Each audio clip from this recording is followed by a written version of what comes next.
Mental health on college campuses has shown a rapid increase over the years as college serves as a critical time in a young adult's life. Many college students have admitted to feeling overwhelmed when having to balance academics along with work, activities, and their social lives. According to the National Alliance on Mental Illness, more than 75% of all mental health conditions begins before the age of 24.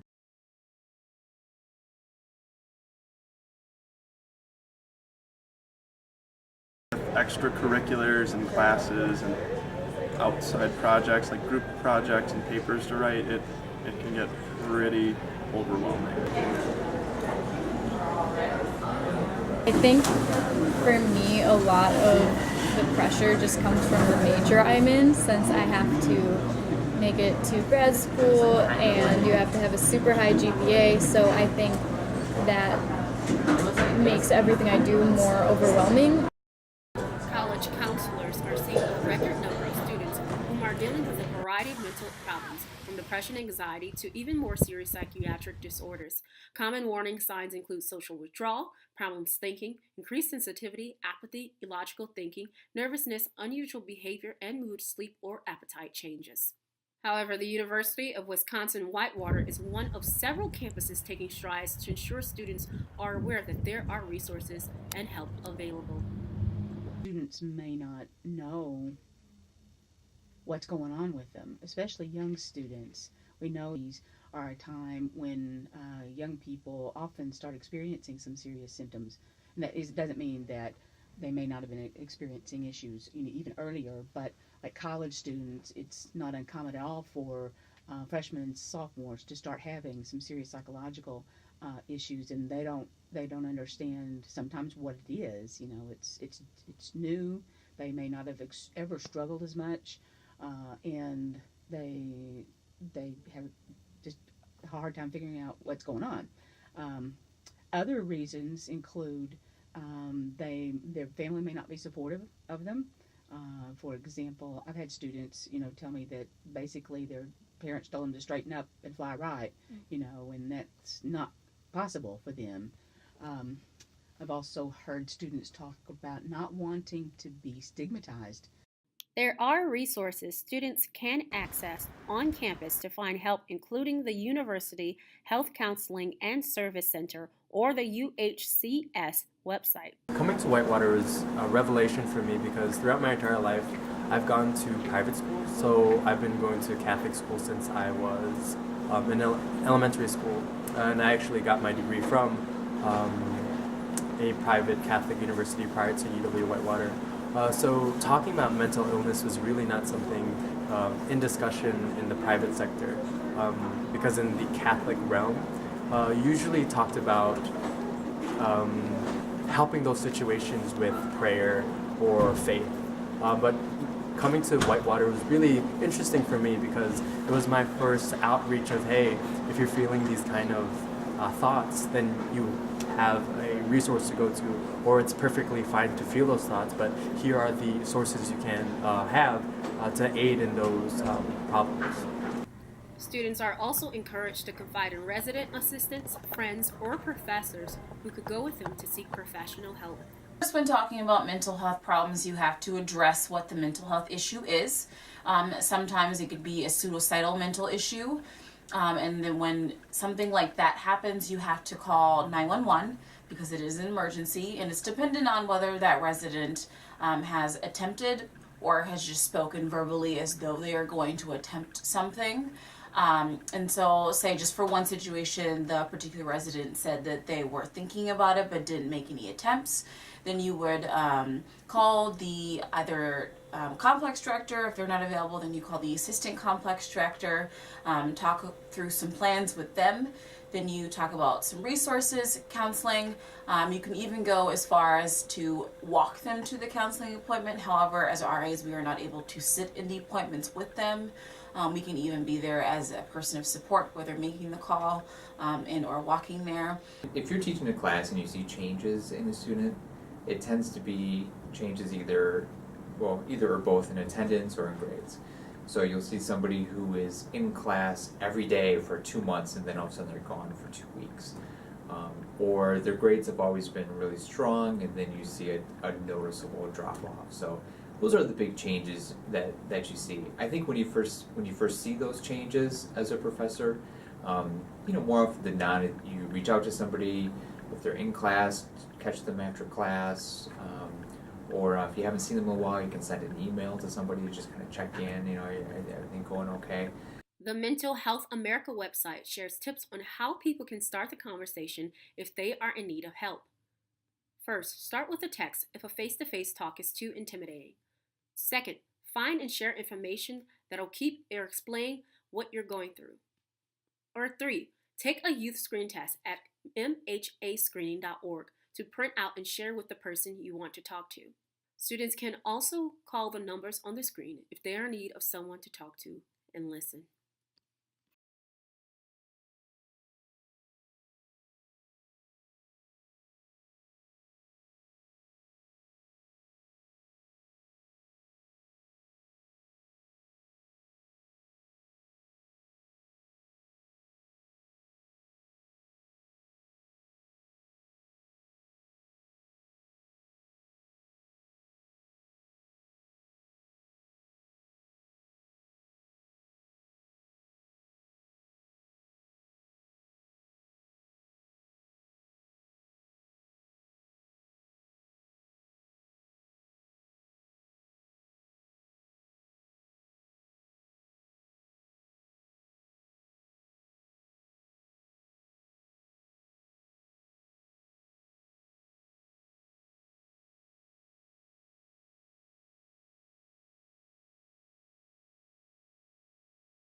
That combination of those stressors with the newness and having to learn new coping strategies is going to, for some students who may be genetically predisposed to certain issues, that make all kind of come together in a perfect storm.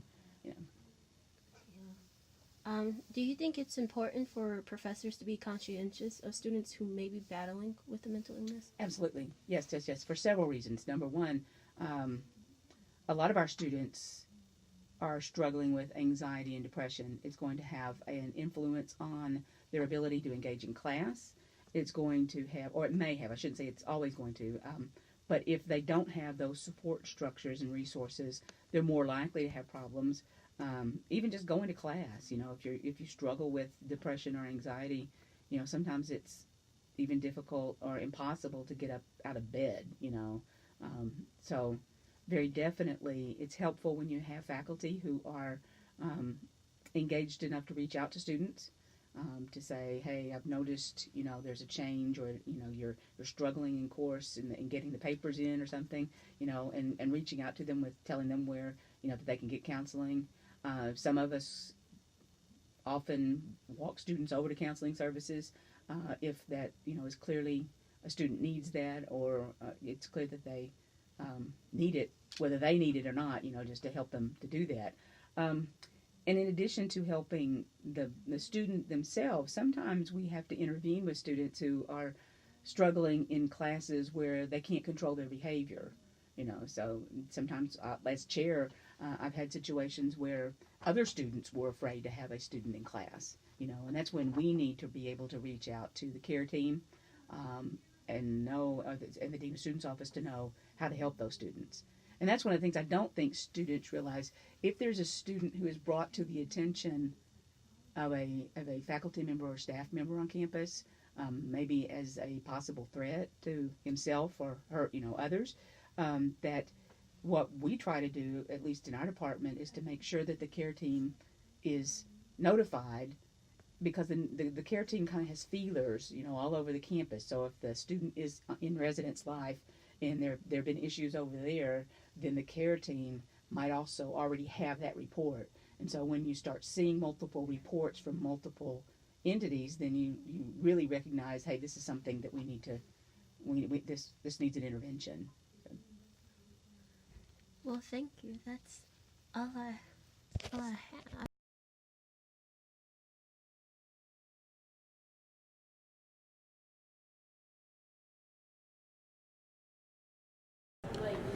Yeah, absolutely. With extracurriculars and classes and outside projects like group projects and papers to write, it can get pretty overwhelming, especially if you try to be involved on campus.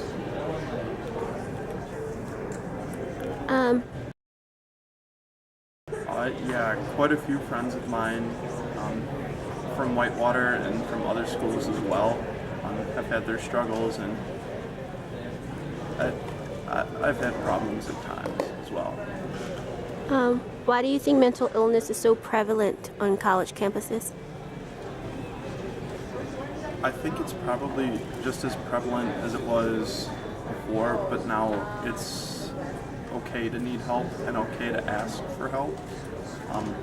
Also, I think rising standards and rising costs and other stresses are a factor as compared to like the 90s or like the 70s or something like that. Do you know where to go on campus for help if you needed it?